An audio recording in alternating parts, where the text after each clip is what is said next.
Shalom, selamat bergabung di program kami, Sikat, Selidiki Alkitabmu. Mari kita berdoa. Bapa di surga, firman-Mu kiranya menjadi penuntun bagi jalan kaki kami dimanapun kami berada, sehingga kami tetap bersama dengan-Mu. Di dalam nama Yesus kami berdoa. Pemirsa Sikat yang kami hormati, sesi yang kedua dari 10 hukum Allah yang sudah dilupakan banyak orang, yaitu 10 hukum Allah dalam perjanjian lama. Ini sangat menarik.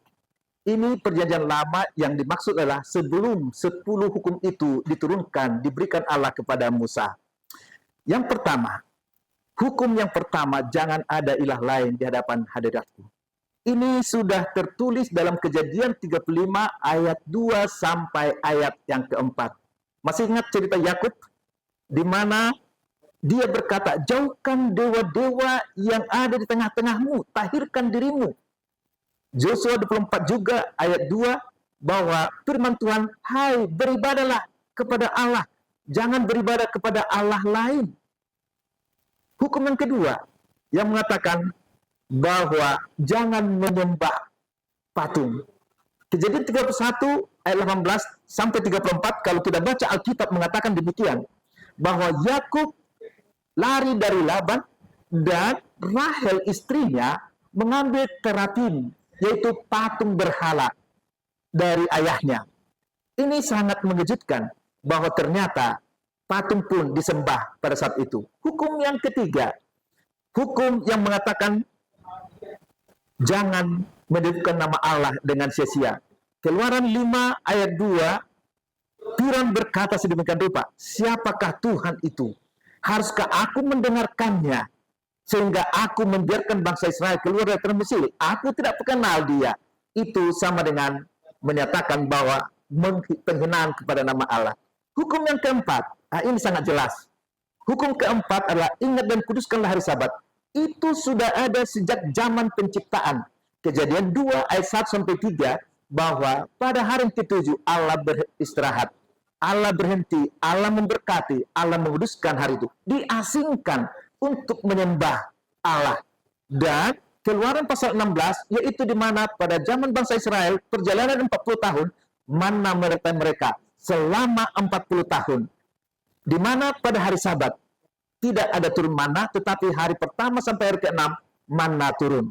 Ini menunjukkan bahwa Sabat sudah ada sebelum 10 hukum diturunkan. Hukum yang kelima, hormati orang tuamu. Saya pikir kita sudah sangat jelas dalam Kejadian 37 ayat 28 sampai 35 bagaimana Yusuf masuk ke dalam sumur oleh karena dia menghormati orang tuanya, abang-abangnya, keluarganya tidak setuju. Jadi penghormatan kepada orang tua sudah ada pada zaman Yusuf, bahkan zaman-zaman sebelumnya. Hukum yang keenam, bahwa jangan ada atau jangan membunuh. Kita lihat Kain berdosa oleh karena membunuh adiknya Habel. Pemirsa tahu ceritanya. Hukum yang ketujuh, bahwa tidak boleh berzina, perlu kesetiaan kepada pernikahan. Ini sudah kita lihat dan kita sudah baca bagaimana seorang Dina, seorang bangsa Israel digagahi oleh orang Sikem, sehingga mereka anak-anak Yakub membunuh orang-orang Sikem, yaitu anak-anak Hemor. Ini sudah jelas bahwa 10 hukum itu sudah ada pada saat itu. Hukum yang ke-8, yaitu melarang mencuri. Kejadian 27:35, adikmu telah datang dan mencuri akan berkat-berkat yang Tuhan berikan. Ini menunjukkan bahwa sudah ada hukum itu. Hukum yang ke-9, bahwa jangan menjadi saksi palsu. Yakub dengan ibunya menjadi saksi palsu karena dia menipu Esau. Hukum yang ke-10, jangan mengingini. Itu sangat jelas bahwa Hawa mengambil buah pohon larangan itu. Dia mengingini sehingga dia berdosa. Bagaimana dengan 10 hukum di dalam perjanjian baru? Oh, sangat jelas. Bahwa hukum pertama dan kedua jelas. Tanpa disebutkan kita sebut bahwa tidak ada Allah lain, tidak boleh menyembah patung. Dan hukum yang ketiga, bila mana kita baca dalam Matius pasal 5 ayat 34, bahwa kewajiban kita untuk menghormati nama Allah. Dikatakan demikian, tetapi aku berkata kepadamu, jangan sekali-sekali bersumpah baik demi langit ataupun demi tahta Allah. Ini tidak boleh bersumpah. Hukum yang keempat, Yesus bersama murid-muridnya menguduskan hari Sabat. Dan kebiasaannya adalah menguduskan hari Sabat sama dengan murid-muridnya, termasuk dengan Rasul Paulus, yaitu di dalam Kisah pasal 17 ayat 2. Setiap hari Sabat, kebiasaan Rasul Paulus bersama murid-muridnya berbakti pada hari Sabat. Artinya, hari Sabat itu adalah kekal. Itu sebabnya dikatakan bahwa hari Sabat diadakan untuk manusia. Artinya, yang menganggap dirinya manusia harusnya menguduskan hari Sabat.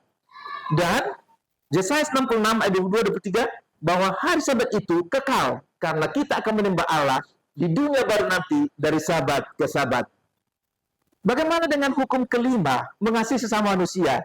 Hukum keempat, 1 sampai 4 tadi kasih kepada Allah. Sekarang hukum kelima sampai 10 kasih kepada sesama manusia.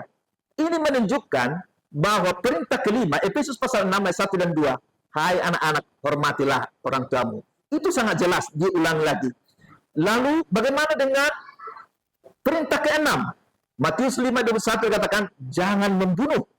Dan siapa yang membunuh, dia akan dihukum.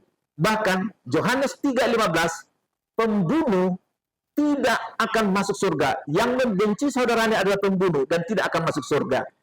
Nah, hukum yang ketujuh, yang dikesampingkan manusia sekarang ini, bahwa hukum ketujuh ini, jangan kiranya kita ada perselisihan antara saling membenci satu dengan yang lain. Di dalam Yakobus 2:10 ayat 11 dikatakan, melanggar satu bagian dari hukum Taurat sama dengan melanggar seluruhnya, karena hukum tersebut adalah satu kesatuan. Dan Mazmur 119:27 katakan, orang yang mencintai Taurat Tuhan akan memiliki kesejahteraan dan ketentraman dalam hidupnya. Tentunya kita mau hidup untuk tentram.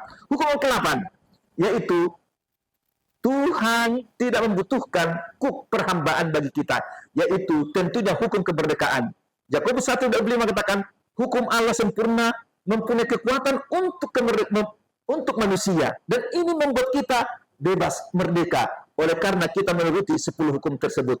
Dengan demikian, tidak ada alasan kita mengatakan bahwa 10 hukum Allah itu tidak berlaku lagi. Kemarin, di dalam diskusi kami, seorang hamba Tuhan, pemimpin besar dalam satu agama, Pak John, 10 hukum Allah tidak perlu lagi. Yang perlu adalah hukum kasih. Saudaraku, hukum kasih itu adalah hukum Allah. Kasih kepada Allah hukum pertama sampai hukum keempat. Kasih kepada manusia adalah hukum kelima sampai hukum ke-10. Itulah yang disebutkan hukum kasih. Kita tidak boleh menghilangkan satu pun hukum ini. Karena apa? Dosa adalah pelanggaran terhadap 10 hukum Allah. Kalau kita berdosa, pasti tidak akan masuk surga.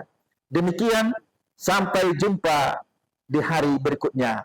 Mari kita berdoa. Bapa di surga, kiranya 10 hukum Allah menuntun kehidupan kami untuk setuju bersama-sama denganmu, agar kami penuh kasih. Kasih kepada Allah, kasih kepada sama manusia, dan namamu saja dipermuliakan. Di dalam nama Yesus kami berdoa. Amin.